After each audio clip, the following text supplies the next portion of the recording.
Volume 2, Chapter 45. I have already had reason to say that Isabel knew her husband to be displeased by the continuance of Ralph's visit to Rome. That knowledge was very present to her as she went to her cousin's hotel the day after she had invited Lord Warburton to give a tangible proof of his sincerity. And at this moment, as at others, she had a sufficient perception of the sources of Osmond's opposition. He wished her to have no freedom of mind, and he knew perfectly well that Ralph was an apostle of freedom. It was just because he was this, Isabel said to herself, that it was a refreshment to go and see him. It will be perceived that she partook of this refreshment in spite of her husband's aversion to it. That is, partook of it, as she flattered herself, discreetly. She had not as yet undertaken to act in direct opposition to his wishes. He was her appointed and inscribed master. She gazed at moments with a sort of incredulous blankness at this fact. It weighed upon her imagination, however. Constantly present to her mind were all the traditionary decencies and sanctities of marriage. The idea of violating them filled her with shame as well as with dread, for on giving herself away she had lost sight of this contingency in the perfect belief that her husband's intentions were as generous as her own. She seemed to see none the less the rapid approach of the day when she should have to take back something she had solemnly bestowed. Such a ceremony would be odious and monstrous. She tried to shut her eyes to it meanwhile. Osmond would do nothing to help it by beginning first. He would put that burden upon her to the end. He had not yet formally forbidden her to call upon Ralph, but she felt sure that unless Ralph should very soon depart, this prohibition would come. How could poor Ralph depart? The weather as yet made it impossible. She could perfectly understand her husband's wish for the event. She didn't, to be just, see how he could like her to be with her cousin. Ralph never said a word against him, but Osmond's sore, mute protest was none the less founded. If he should positively interpose, if he should put forth his authority, she would have to decide, and that wouldn't be easy. The prospect made her heart beat and her cheeks burn, as I say, in advance.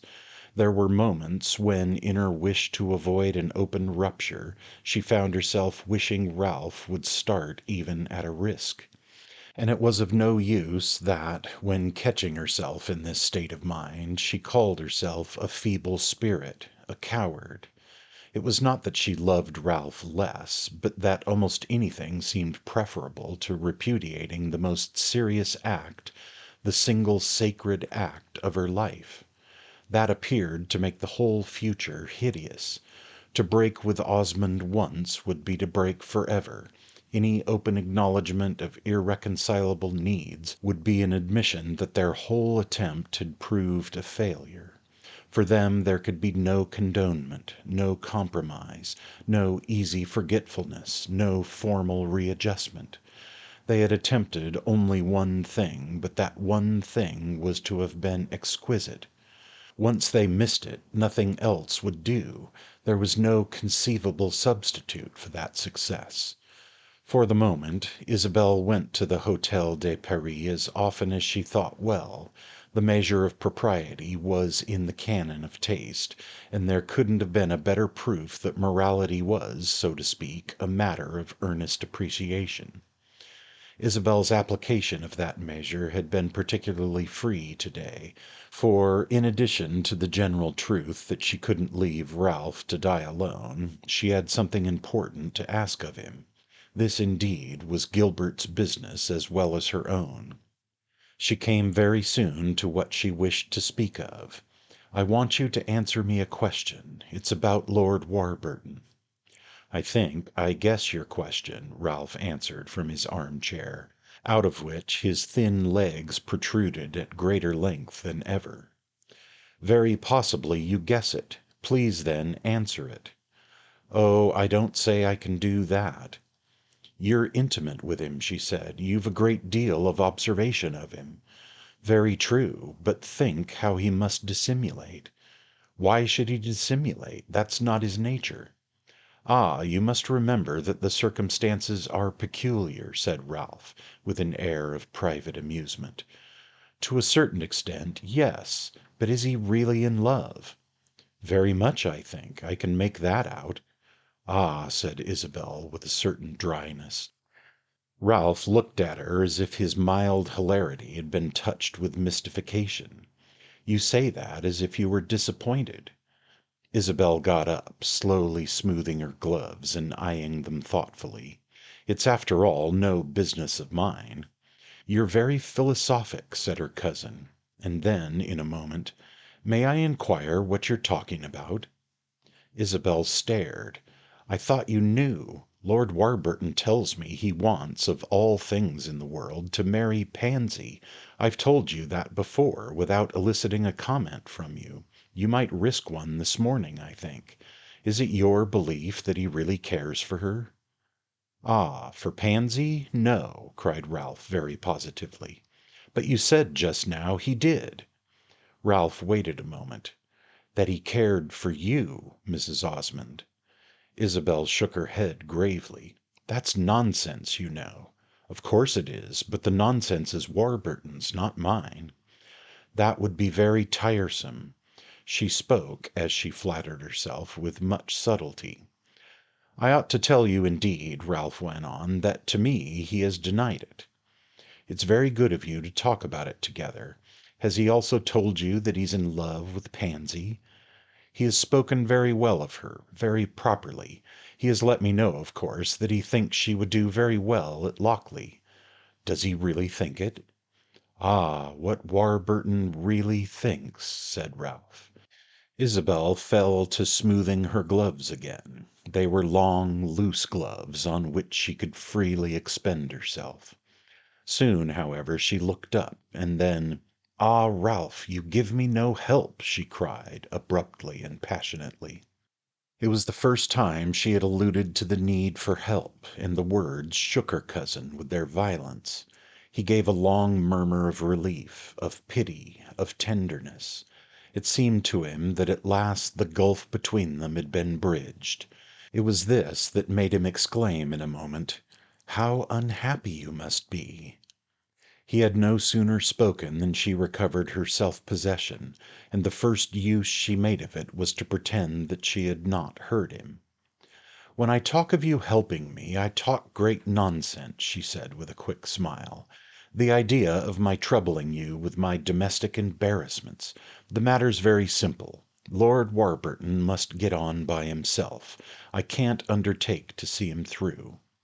"He ought to succeed easily," said Ralph. Isabel debated. "Yes, but he has not always succeeded." "Very true. You know, however, how that always surprised me. Is Miss Osmond capable of giving us a surprise?" "It will come from him, rather. I seem to see that after all he'll let the matter drop." "He'll do nothing dishonorable," said Ralph. "I'm very sure of that. Nothing can be more honorable than for him to leave the poor child alone. She cares for another person, and it's cruel to attempt to bribe her by magnificent offers to give him up. Cruel to the other person, perhaps, the one she cares for, but Warburton isn't obliged to mind that." "No, cruel to her," said Isabel. "She would be very unhappy if she were to allow herself to be persuaded to desert poor Mr. Rozier. That idea seems to amuse you. Of course you're not in love with him. He has the merit, for Pansy, of being in love with Pansy. She can see at a glance that Lord Warburton isn't." "He'd be very good to her," said Ralph. "He has been good to her already. Fortunately, however, he has not said a word to disturb her. He could come and bid her good bye to-morrow with perfect propriety." "How would your husband like that?" "Not at all, and he may be right in not liking it, only he must obtain satisfaction himself." "Has he commissioned you to obtain it?" Ralph ventured to ask. It was natural that as an old friend of Lord Warburton's, an older friend, that is, than Gilbert, I should take an interest in his intentions. "Take an interest in his renouncing them, you mean?" Isabel hesitated, frowning a little. "Let me understand. Are you pleading his cause?" "Not in the least. I'm very glad he shouldn't become your stepdaughter's husband. It makes such a very queer relation to you," said Ralph, smiling. "But I'm rather nervous lest your husband should think you haven't pushed him through." Isabel found herself able to smile as well as he. "He knows me well enough not to have expected me to push. He himself has no intention of pushing, I presume. I'm not afraid I shall not be able to justify myself," she said lightly. Her mask had dropped for an instant, but she had put it on again, to Ralph's infinite disappointment. He had caught a glimpse of her natural face, and he wished immensely to look into it. He had an almost savage desire to hear her complain of her husband, hear her say that she should be held accountable for Lord Warburton's defection.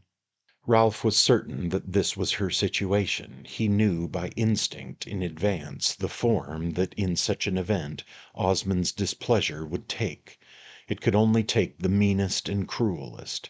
He would have liked to warn Isabel of it, to let her see at least how he judged for her and how he knew. It little mattered that Isabel would know much better.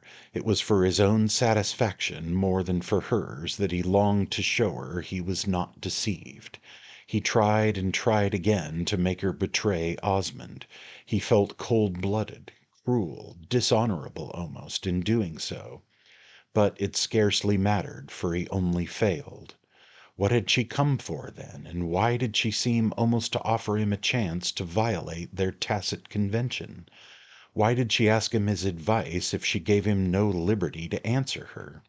How could they talk of her domestic embarrassments, as it pleased her humorously to designate them, if the principal factor was not to be mentioned? These contradictions were themselves but an indication of her trouble, and her cry for help just before was the only thing he was bound to consider. "You'll be decidedly at variance, all the same," he said in a moment. And as she answered nothing, looking as if she scarce understood, "You'll find yourselves thinking very differently," he continued. "That may easily happen among the most united couples." She took up her parasol. He saw she was nervous, afraid of what he might say. "It's a matter we can hardly quarrel about, however," she added, "for almost all the interest is on his side. That's very natural. Pansy's, after all, his daughter, not mine," and she put out her hand to wish him good-bye. Ralph took an inward resolution that she shouldn't leave him without his letting her know that he knew everything. It seemed too great an opportunity to lose. "Do you know what his interest will make him say?" he asked as he took her hand. She shook her head rather dryly, not discouragingly, and he went on. "It will make him say that your want of zeal is owing to jealousy."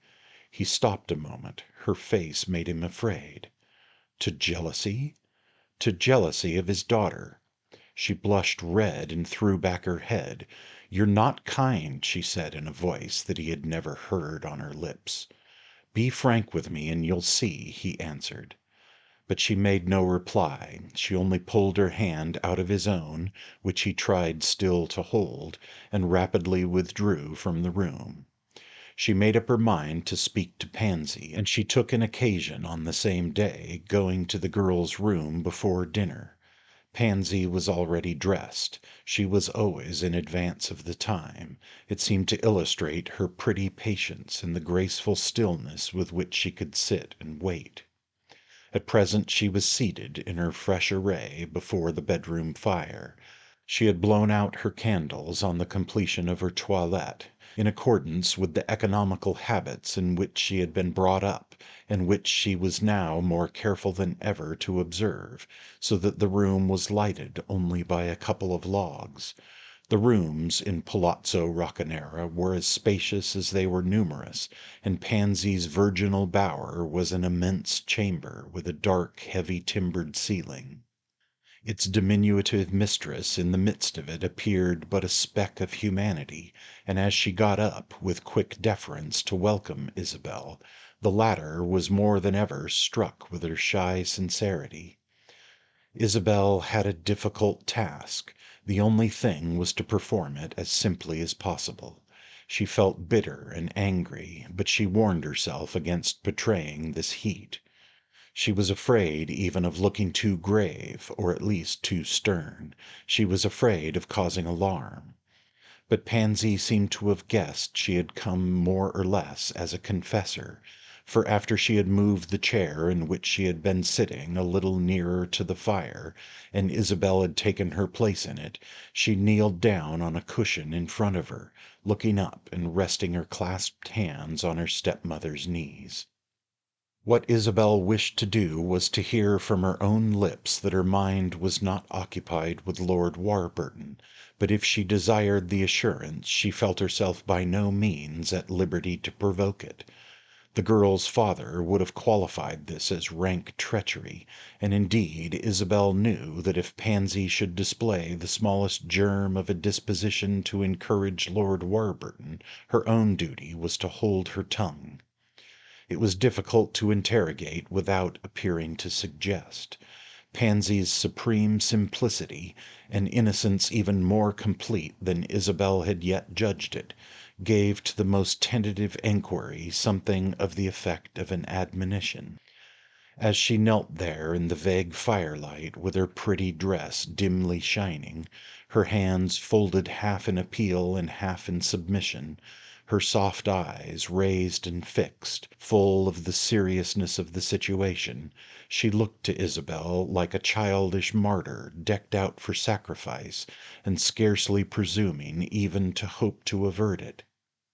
When Isabel said to her that she had never yet spoken to her of what might have been going on in relation to her getting married, but that her silence had not been indifference or ignorance, had only been the desire to leave her at liberty, Pansy bent forward, raised her face nearer and nearer, and with a little murmur which evidently expressed a deep longing, answered that she had greatly wished her to speak, and that she begged her to advise her now. "It's difficult for me to advise you," Isabel returned. "I don't know how I can undertake that. That's for your father. You must get his advice, and, above all, you must act on it."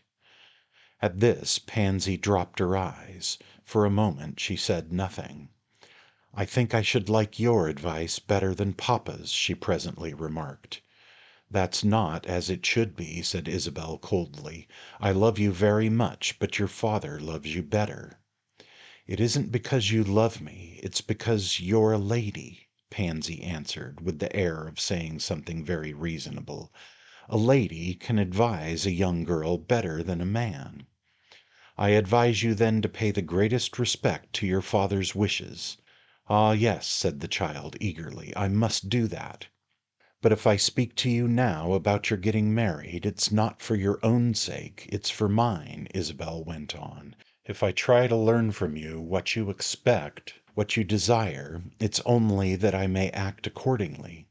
Pansy stared, and then very quickly, "Will you do everything I want?" she asked. "Before I say yes, I must know what such things are." Pansy presently told her that the only thing she wanted in life was to marry Mr. Rozier.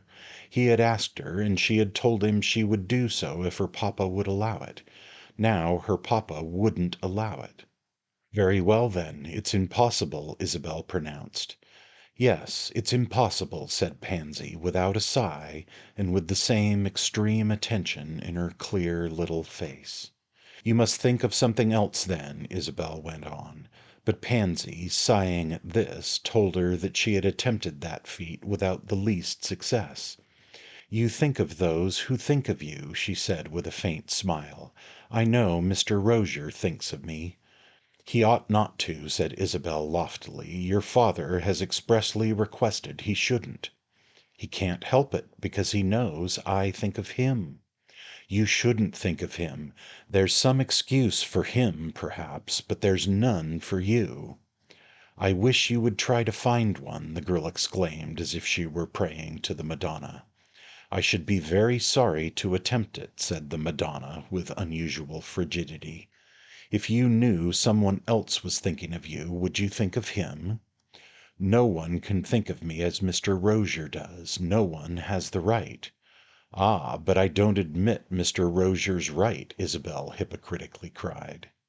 Pansy only gazed at her, evidently much puzzled, and Isabel, taking advantage of it, began to represent to her the wretched consequences of disobeying her father. At this Pansy stopped her with the assurance that she would never disobey him, would never marry without his consent, and she announced in the serenest, simplest tone that, though she might never marry Mr. Rozier, she would never cease to think of him. She appeared to have accepted the idea of eternal singleness, but Isabel, of course, was free to reflect that she had no conception of its meaning. She was perfectly sincere, she was prepared to give up her lover. This might seem an important step toward taking another, but for Pansy, evidently, it failed to lead in that direction.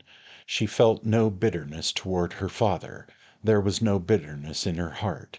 There was only the sweetness of fidelity to Edward Rozier, and a strange, exquisite intimation that she could prove it better by remaining single than even by marrying him. "Your father would like you to make a better marriage," said Isabel. "Mr. Rozier's fortune is not at all large."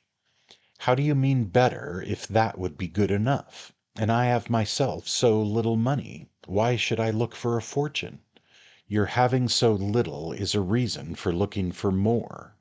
With which Isabel was grateful for the dimness of the room. She felt as if her face were hideously insincere. It was what she was doing for Osmond. It was what one had to do for Osmond. Pansy's solemn eyes, fixed on her own, almost embarrassed her. She was ashamed to think she had made so light of the girl's preference. "What should you like me to do?" her companion softly demanded. The question was a terrible one, and Isabel took refuge in timorous vagueness. "To remember all the pleasure it's in your power to give your father.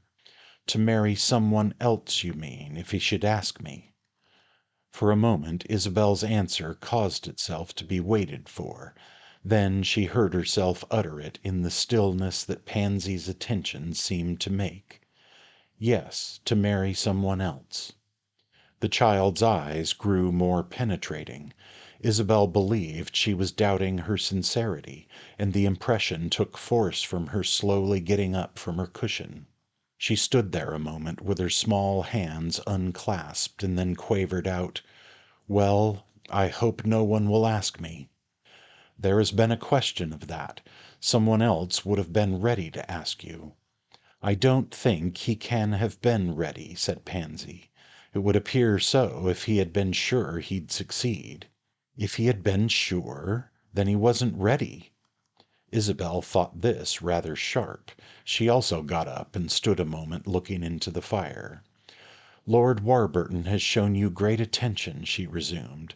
"Of course you know it's of him I speak." She found herself, against her expectation, almost placed in the position of justifying herself, which led her to introduce this nobleman more crudely than she had intended. "He has been very kind to me, and I like him very much, but if you mean that he'll propose for me, I think you're mistaken." "Perhaps I am, but your father would like it extremely." Pansy shook her head with a little wise smile. "Lord Warburton won't propose simply to please papa." "Your father would like you to encourage him," Isabel went on mechanically. "How can I encourage him?" "I don't know. Your father must tell you that." Pansy said nothing for a moment. She only continued to smile as if she were in possession of a bright assurance. "There's no danger, no danger," she declared at last. There was a conviction in the way she said this, and a felicity in her believing it, which conduced to Isabel's awkwardness. She felt accused of dishonesty, and the idea was disgusting.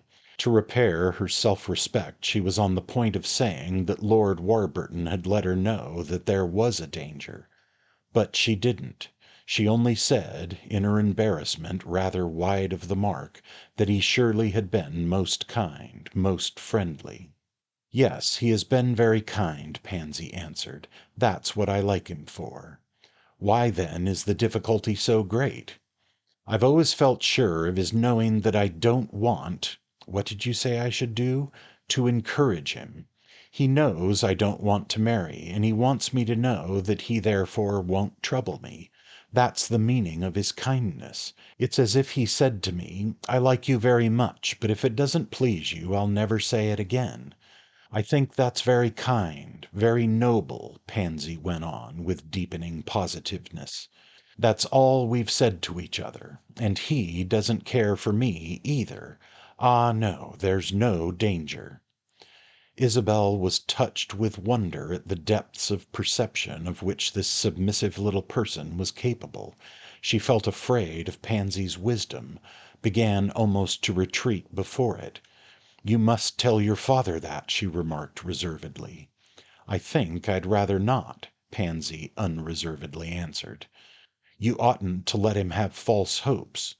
"Perhaps not, but it will be good for me that he should. So long as he believes that Lord Warburton intends anything of the kind you say, Papa won't propose any one else, and that will be an advantage for me," said the child very lucidly. There was something brilliant in her lucidity, and it made her companion draw a long breath. It relieved this friend of a heavy responsibility. Pansy had a sufficient illumination of her own, and Isabel felt that she herself just now had no light to spare from her small stock.